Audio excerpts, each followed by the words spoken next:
The breach opened before dawn. Stone exploded inward. Dust rolled across the broken wall like smoke from a dying world. In the chaos, the Janissaries moved forward without a sound. No shouting, no hesitation. Only shields, steel, and the rhythm of boots crushing broken masonry. Somewhere inside the breach, Emperor Constantine XI threw aside the last symbols of empire and ran into the collapsing line. For one suspended moment, all of history narrowed to a single gap in the walls. And then the city began to die. But the fall of Constantinople did not begin at dawn on May 29th. It began weeks earlier, on April 2nd, 1453, when the land before the western walls changed forever. The open fields outside the city, once marked by farmland, scattered rural buildings, and spring grass, slowly disappeared beneath an empire at war. Tents spread first, then horses, supply depots, water pits, wood piles, mobile forges, field kitchens, artillery positions. Nothing in Mehmed II's army was random. It unfolded like a machine. The Rumelian troops stretched across the southern sectors of the land walls. The Anatolian regiments positioned closer to the Sea of Marmara. To the north, near Blachernai and the Golden Horn, Zagan Pasha's forces secured the upper pressure points. At the exact center of the front, at the weakest and most strategically critical point of the land walls, the Mesoteichion, Mehmed ordered the construction of his personal command pavilion. It was enormous, red and gold, impossible to ignore, visible from the battlements. This was not merely a headquarters. It was psychological warfare. Every Byzantine defender looking out across the plain saw the same image. The Sultan's great tent, elite guards standing motionless, Janissaries waiting in reserve, and in front of all of them, the line of giant bombards.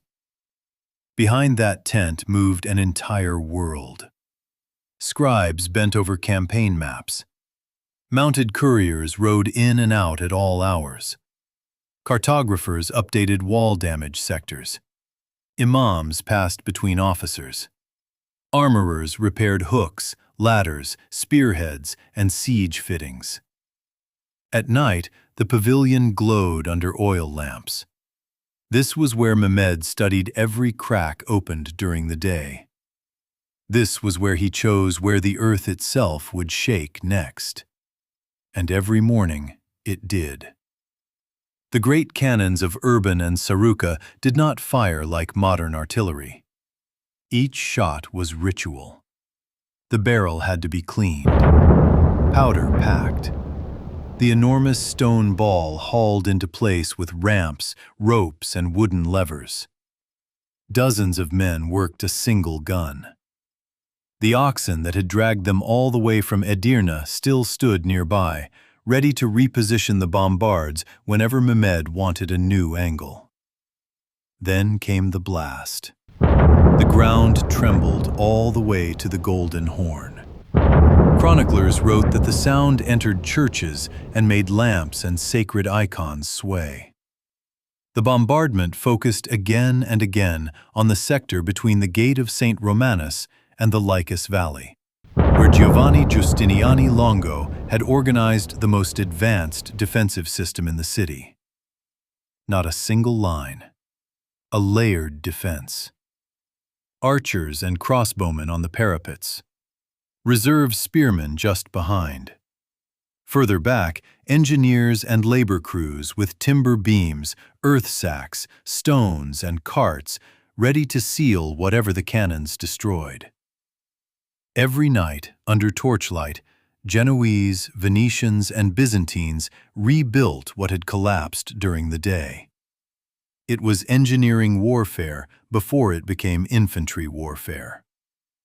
But Mehmed did not intend to win with bombardment alone. He wanted the city compressed from every direction. That required patience and diplomacy. Across the Golden Horn stood the Genoese colony of Galata, officially neutral, its merchants and walls watching the war from the opposite shore. Mehmed carefully avoided provoking them. Their neutrality was too valuable. He needed the ground behind them. Because while the walls still stood, he was preparing something far more extraordinary. On the night of April 21st, behind Galata, in the wooded hills rising toward what is now Beyoğlu, silent work began. Woodcutters felled trees. Military engineers flattened the slopes. Roots were ripped from the earth. The ground was leveled. Then long cylindrical logs, coated in animal fat and oil, were laid down one after another, forming an artificial road through the forest. This was not simply a passage. It was a controlled logistics ramp, a road built for ships. The scene must feel slow, tense, almost surreal. Men in darkness carrying shielded torches, foremen measuring slope angles, oxen harnessed to thick ropes, hammer crews securing lateral braces, planks reinforcing the steepest descent points. Then the ships arrived. The lighter galleys were partially unloaded. Their hulls rested on the greased rollers. The ropes tightened.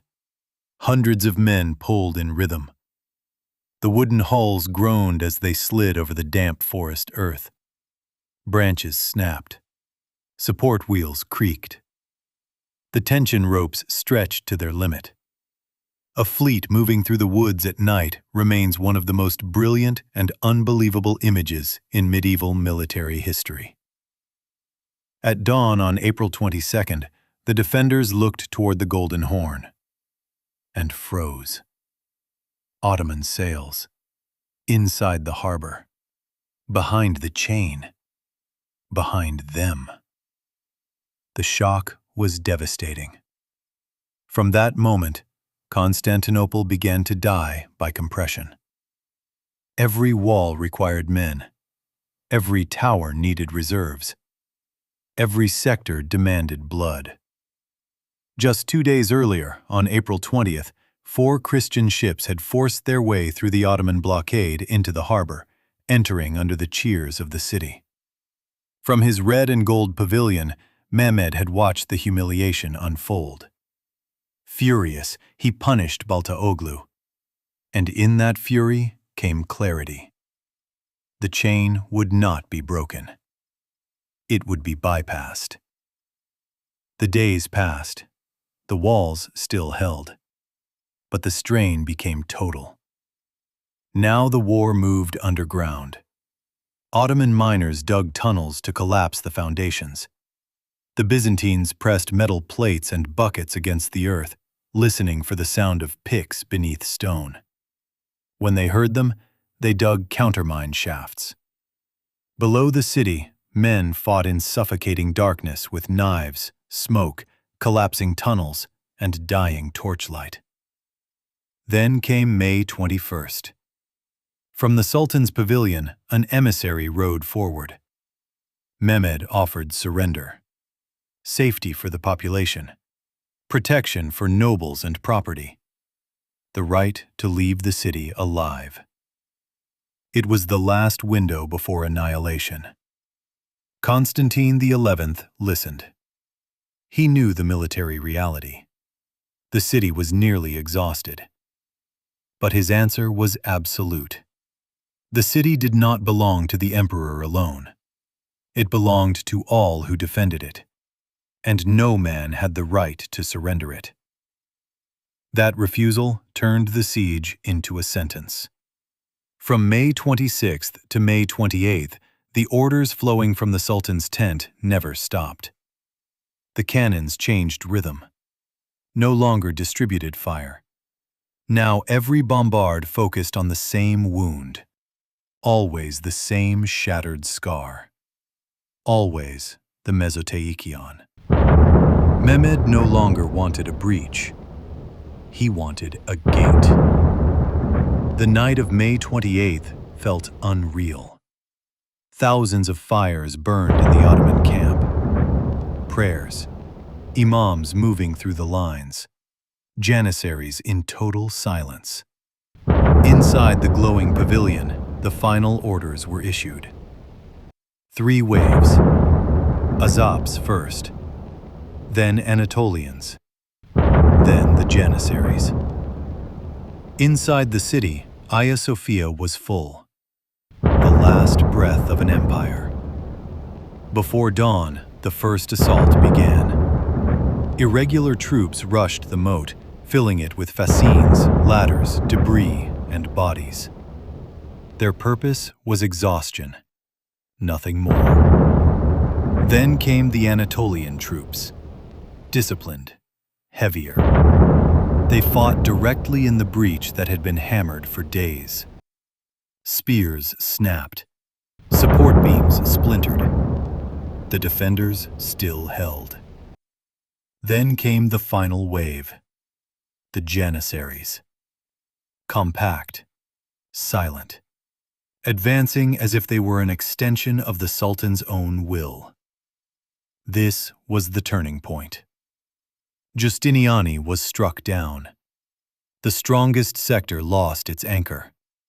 The lines began to unravel. The breaches widened. Constantine XI cast aside the imperial insignia and ran toward the breaking point. Not as emperor, as a soldier. Steel, dust, screams. Then the crescent banner appeared on the walls, and the city understood. 1,000 years had ended. As the sun rose over Hagia Sophia, Mehmed's red and gold tent was no longer the symbol of a siege. It had become the center of a new world. On May 29, 1453, not only did Constantinople fall, the last Rome fell with it, and an empire rose from its ashes.